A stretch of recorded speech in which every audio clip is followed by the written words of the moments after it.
Yo, parish orphans and retrogrades. Today is Monday, September the 23rd, the year of our Lord 2023. And Pope Francis has appointed a new consultor for the Holy Office, the Congregation for the Doctrine of the Faith, also called the Dicastery for the Doctrine of the Faith. That's a new name. They keep changing the name. Something that modernists love to do, whether they're inside the church or outside the church, is change the name of offices, roles, duties. They make, under a new heading, they make them easier, the name changes, that is, to fiddle with, to mess around with. And so the whole Holy Office became the Congregation for the Doctrine of the Faith shortly after, around the time of Vatican II. Francis has changed it to the Dicastery of the Doctrine of the Faith. Now, we still have Tucho Fernandez as the prefect, the head of the DDF or CDF or Holy Office. And he's about the most extreme revolutionary in the church. He has not been surrogated. He has not been substituted out, even with his sex book that came out shortly after he was appointed. Remember?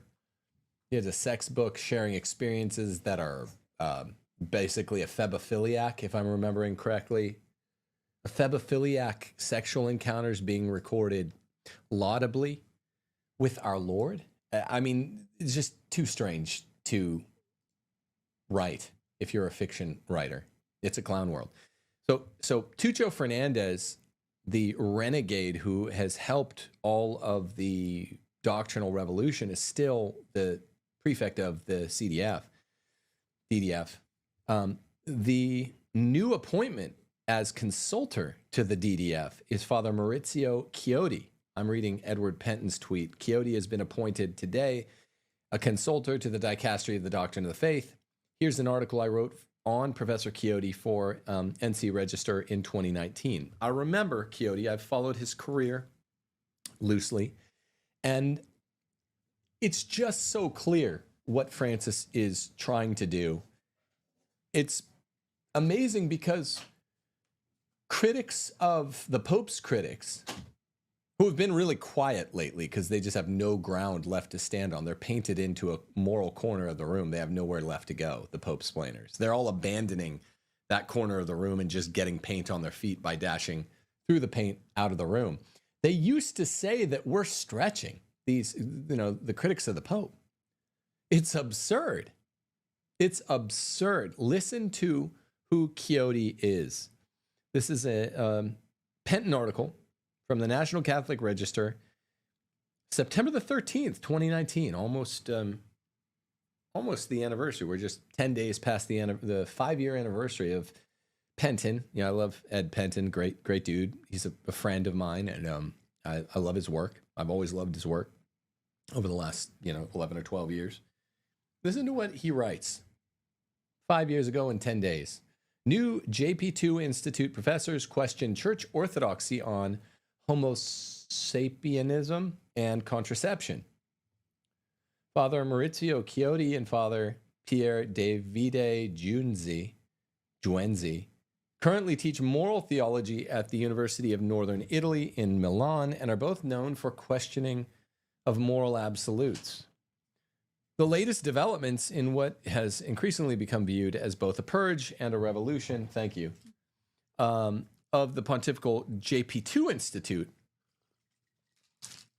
is the hiring of 2 moral theologians whose views on homosapienism and contraception contradict the magisterium. The new professor is Father Maurizio Chiodi, who's the man who is now the consultor to the DDF, on whose biography and his CV today's show is on, and Father Pier Davide Juenzi, both moral theologians in Milan as professors, will begin teaching at the Pontifical John Paul II Theological Institute for Marriage and Family Sciences as part of its 2019-2020 curriculum announced this week. Father Chiodi, whom Archbishop Paglia, who at the Pontifical Academy for Life, has appointed a member of the Pontifical Academy of Life in 2017, is to teach theology, ethics of life at the Institute. We don't really care about the other priest, Father Juenzi.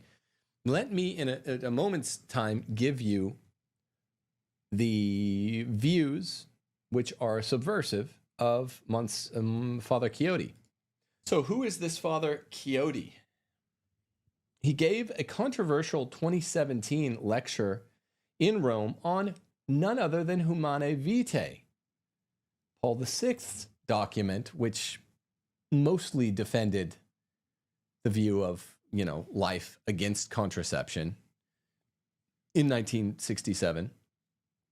In this speech on Humanae Vitae, Chiodi used chapter 8 of Francis's exhortation Amoris Laetitia.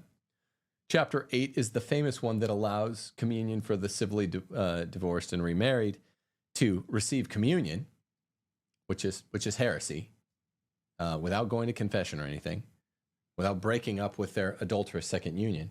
He used that chapter 8, as I said would happen, and as Edward Penton said would happen, and Raymond Arroyo said would happen, and several moral theologians and moral philosophers in the church all said would happen back in 14, 15, 16, the beginning of the Francis pontificate, to justify contraceptive use in some cases.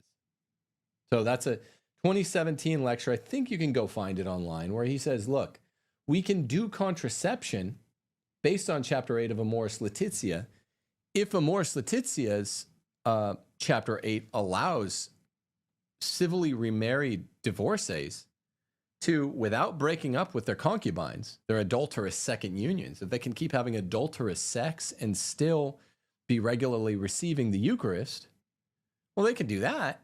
Then we can justify certain cases of contraception, even though this too is heresy, heresy, heresy.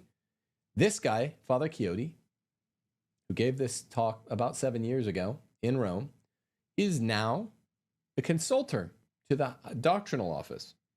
So that's good.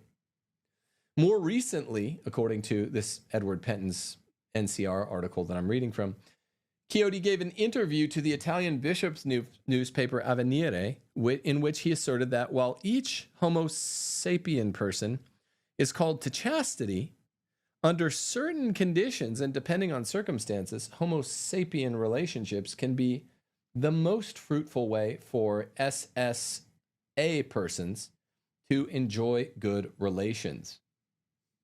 The interview appeared to suggest, according to Penton, that Father Chiodi was open to considering Homo sapien acts as objectively good, according to bioethicist Tommaso Scandrolio, writing in the Italian Catholic daily La Nuova Bussola Quotidiana.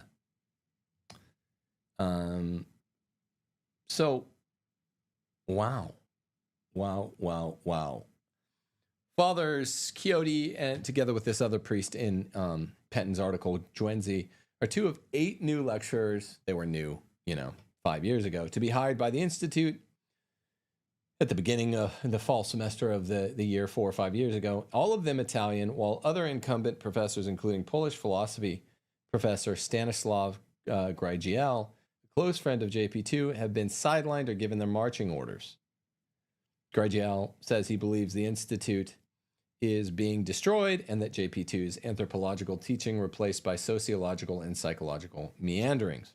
Both Professors Chiodi, the new consultor to the DDF, about which this video rails, and Juenzi are understood to be close associates of the Institute's Grand Chancellor, Archbishop Vincenzo Paglia, who heads the Pontifical Academy for Life, and effectively replace Monsignor Livio Melina, a former president of the Institute who held the Institute's now obsolete chair of fundamental moral theology, together with another replacee, moral theologian Father Jose Noriega.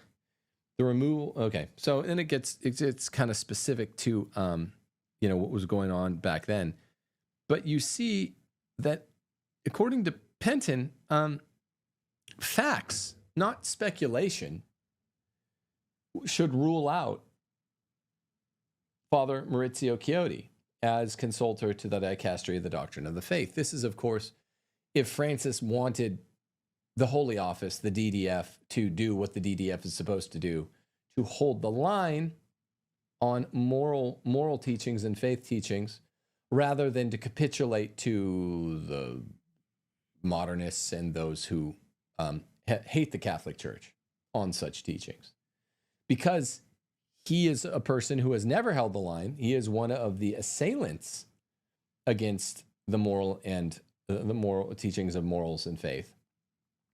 We can rightly, I don't want to say speculate, discern what the agenda is. Personnel, parish orphans and retrogrades is policy.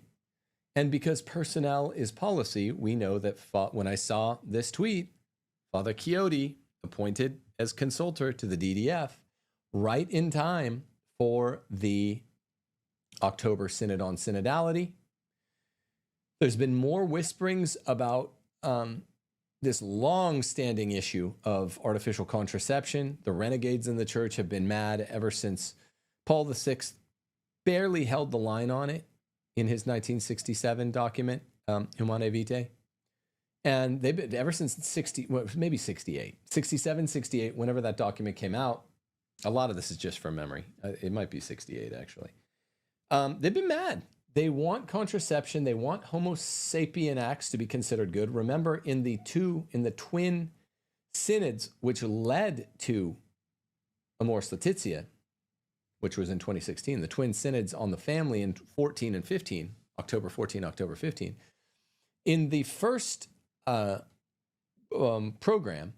the first midway report, the Relatio, in October 2014, a cabal of radicals had said that they need, that we, in the Relatio itself, it read, we need to acknowledge the positive elements of Homo sapien relationships and acts, or something like that.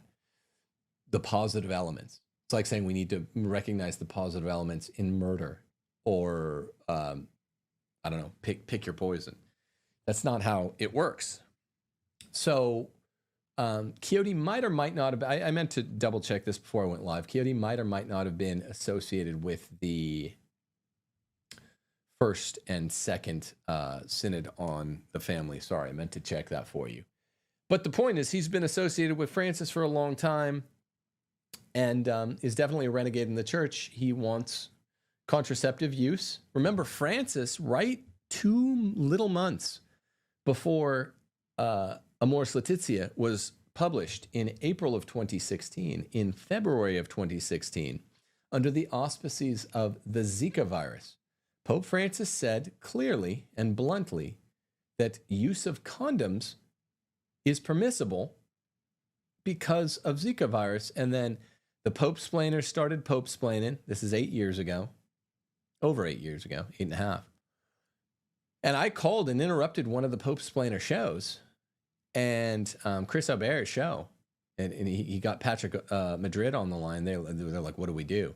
He was saying, oh, this is nothing. This is the liberal media turning Francis into who he wants. And I'm like, no, dude, you missed an hour ago. The Francis remark had happened the day before, in February 2016. You can use condoms in cases of Zika virus.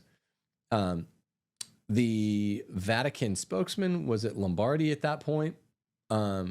Or the American who followed him, I forget who it was, came out and clarified Francis did in fact say that contraception is okay in Zika virus, and he did in fact mean the use of condoms. This is heresy. This is an issue that is settled. Simple yes means yes, no means no issue of moral theology. It is utterly settled. You can't say otherwise. It doesn't matter how many study commissions you get, how many consultors to the DDF you get, how much you massage it. That's what they do. That's what Jesuitism, casuistry is associated with. We want to study whether or not, the principle of contradiction obtains. Does yes have to mean yes and no have to mean no? We're not saying it doesn't, but we just want to study it. And just investing, Francis is oodles, and the Jesuits have for 100 years, oodles of time, oodles of money on, we just want to study. We know women can't be deacons, but we want to study it, the prospect. We know human beings can't fly by flapping their arms. We get it. We just want to study it with tons of time, tons of money at our disposal. We want to study whether the principle of contradiction abides. Is there Law of gravity. It accelerates at 9.8 meters per second squared, negative 9.8 meters per second squared. We want to study. Why would you study something like this? Can pigs fly? No, they cannot. So you don't study it. Jesuit casuistry means you just keep bending the concepts and studying it until you say, oh, well, we figured out a kind of way where the answer is still no, but it's kind of yes.